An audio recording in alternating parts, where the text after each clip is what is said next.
alunos e colegas professores, sejam bem-vindos à nossa aula de História, aula 236, Renascimento e Humanismo. Eu sou a professora Isabel Saraiva e a gente vai conversar sobre esse assunto nesse momento. Então a gente vai começar discutindo por que renascimento, por que esse momento recebe esse nome, o que é renascer. Renascer é voltar da morte, né? A gente sabe que isso é só por milagre. Mas por que esse movimento recebe esse nome?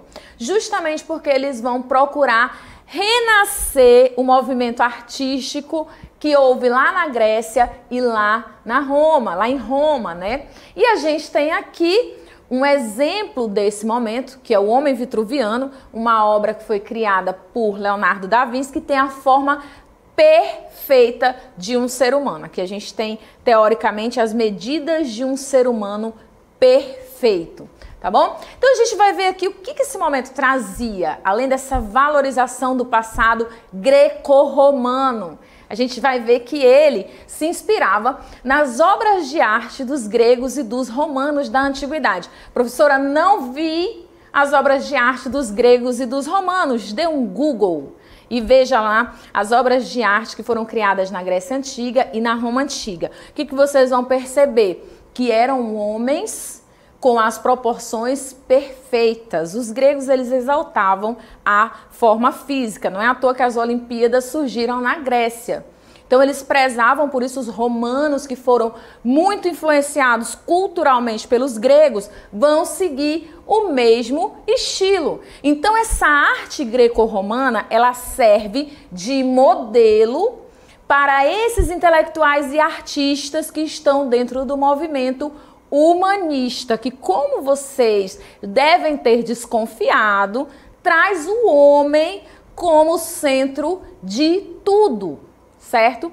Como assim, professora? Então, a gente vai ver que esse movimento é um movimento de passagem, né? Da Idade Média para a Idade Moderna.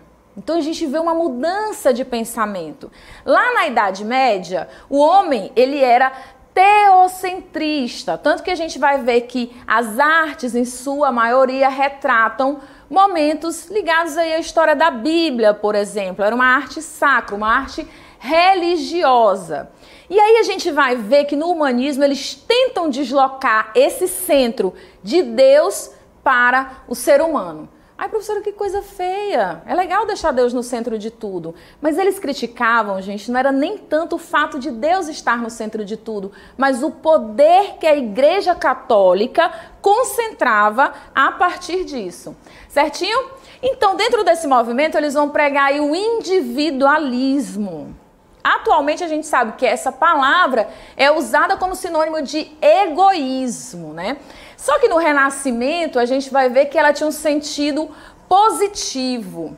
O que é isso? Ela vai ressaltar as características, as qualidades, a capacidade e o talento da pessoa, a criatividade de cada um.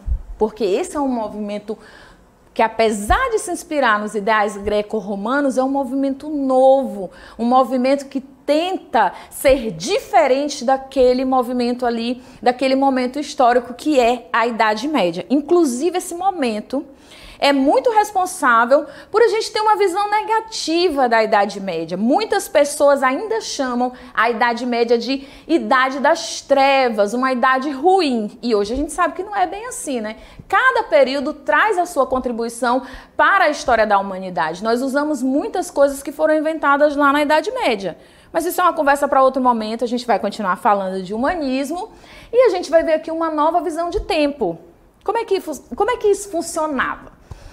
Vamos ver o seguinte: para a Igreja Católica, que era predominante naquele momento e que influenciava a vida das pessoas, o tempo era algo sagrado, que pertencia a Deus e não ao homem, certo? Então o homem, ele não podia enriquecer a partir do tempo, entenderam? Não, professora, eu não entendi, mas vocês vão entender agora.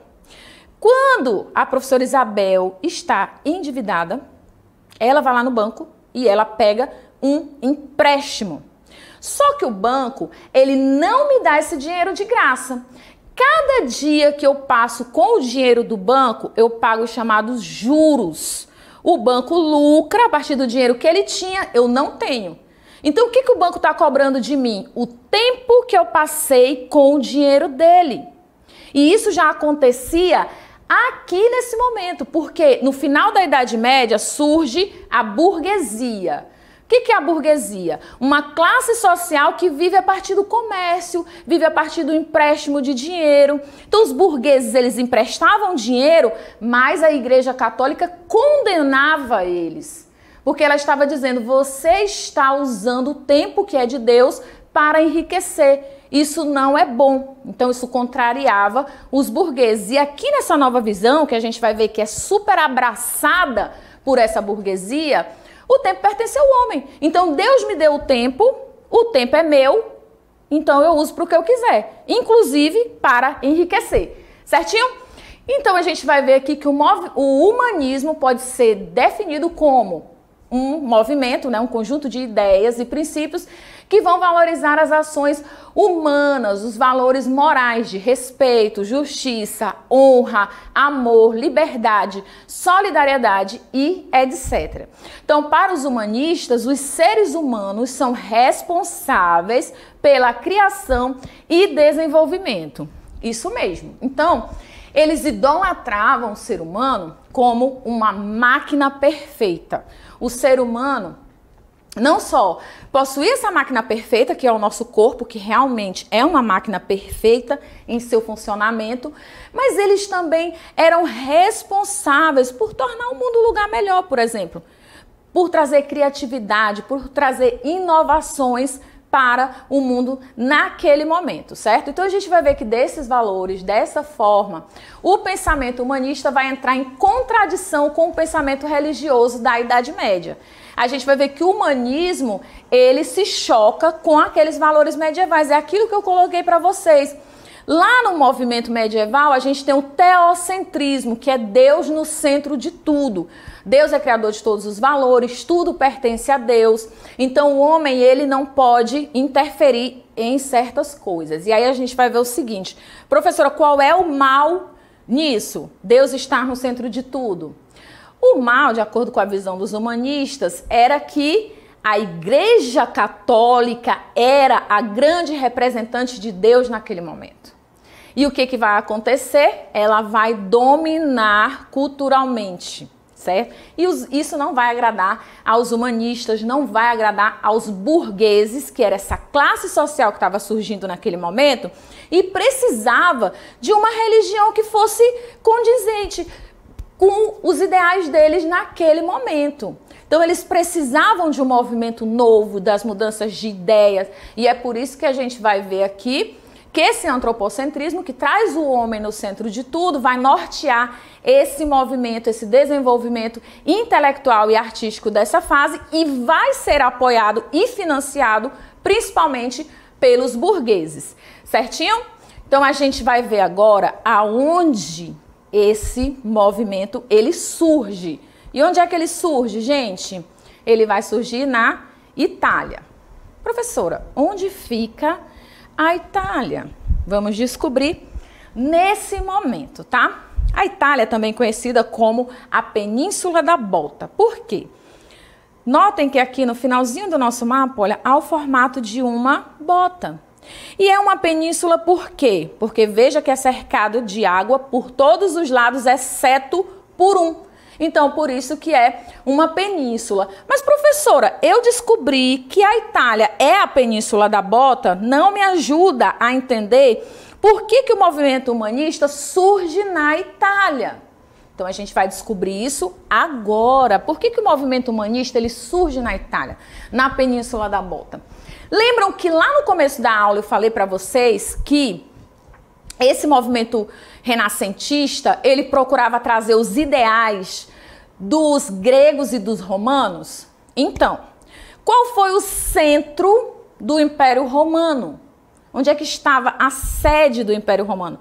Na Itália. Inclusive a capital da Itália hoje se chama Roma, né? Então não por acaso a Itália é o berço desse renascimento, porque lá foi o local onde floresceu aí a grande civilização romana, certo? Vamos dar uma lidinha no nosso texto.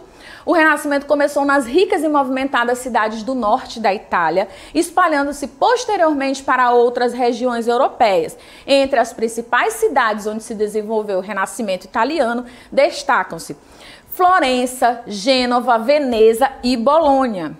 Gente, olhem para mim, não é por acaso que essas cidades vão se desenvolver como o grande berço do Renascimento dentro da Itália. Ali dentro dessas cidades, a burguesia era muito forte, o comércio era desenvolvido, então essa burguesia tinha um poder econômico para bancar esse movimento, certo?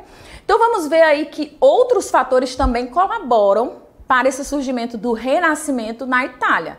Claro que depois da Itália ele vai se espalhar para outras regiões do planeta, tá? Mas a gente vai ver aí, entre esses fatores, o desenvolvimento comercial e urbano. As cidades italianas vão apresentar um significativo desenvolvimento comercial, sendo dirigidas por uma classe de poderosos mercadores, os burgueses, né?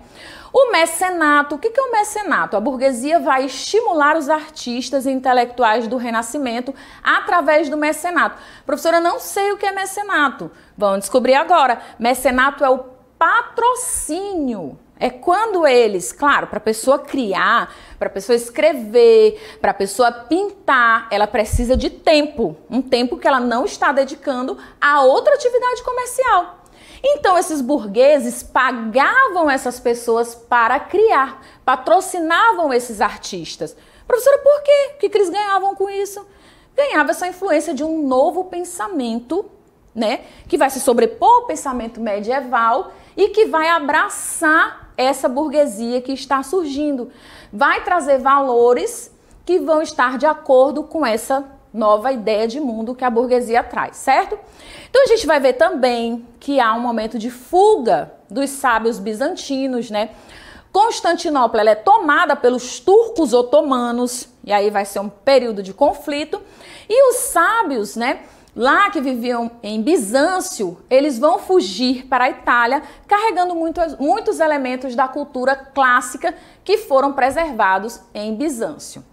E o último fator é aquele que eu coloquei para vocês quando eu mostrei o mapa da Itália, né, a Península da Bota. É que a Itália foi o berço do Império Romano. Então, como berço do Império Romano, ela acabava por preservar também muito dessa arte greco-romana e muitos elementos, outros elementos preservados aí dentro desse território, ok?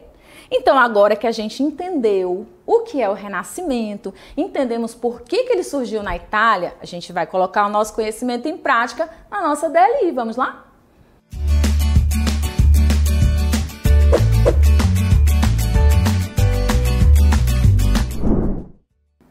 Primeira questão, vocês vão explicar qual a principal diferença entre o pensamento humanista e o pensamento medieval. Segunda questão, vocês vão destacar 2 fatores que contribuíram para que o Renascimento tivesse seu início na Itália. Vocês ficam agora com tempo para pensar, daqui a pouquinho eu volto e comento a resposta das nossas questões. Até lá!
Vamos para o comentário da nossa questão, das nossas questões, começando pela nossa primeira questão, que pedia de vocês o seguinte: explique a principal diferença entre o pensamento humanista e o pensamento medieval.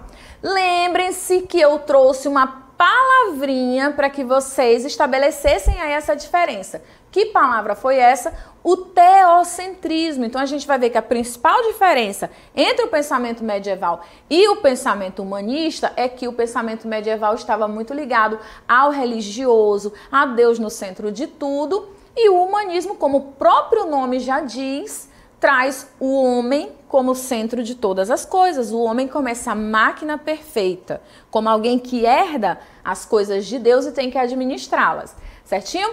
Então a gente vai ver o nosso comentário, que o humanismo vai ser um movimento de transição entre a Idade Média e a Idade Moderna, ou entre o trovadorismo e o renascentismo. Como o próprio nome já indica, esse período literário correspondeu a ideais filosóficos, morais e estéticos que valorizavam o ser humano. Trocando em miúdos, a gente vai ver que essa é a principal diferença do teocentrismo para o humanismo, certinho? Segunda questão, destaque 2 fatores que contribuíram para que o Renascimento tivesse seu início na Itália.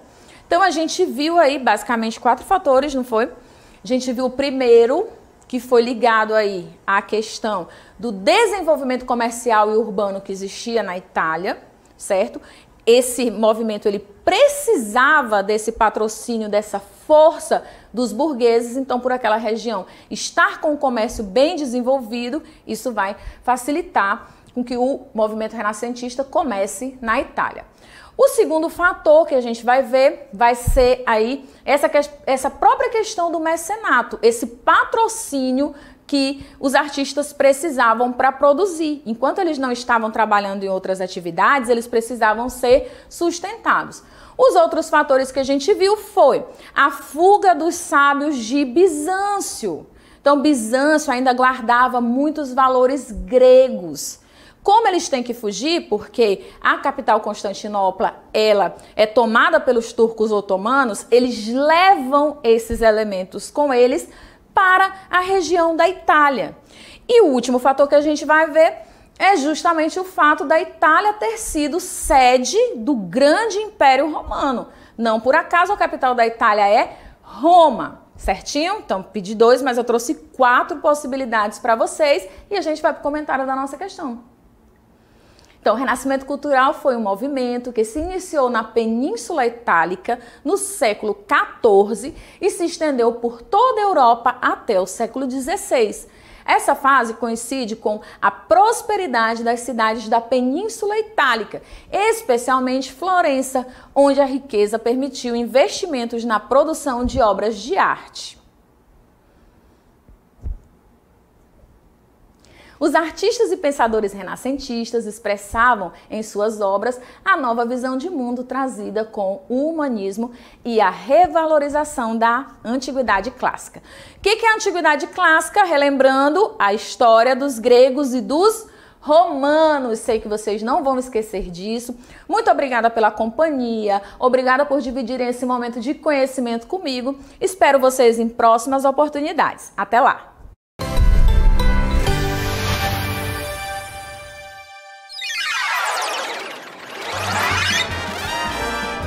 A sua aula continua no próximo vídeo.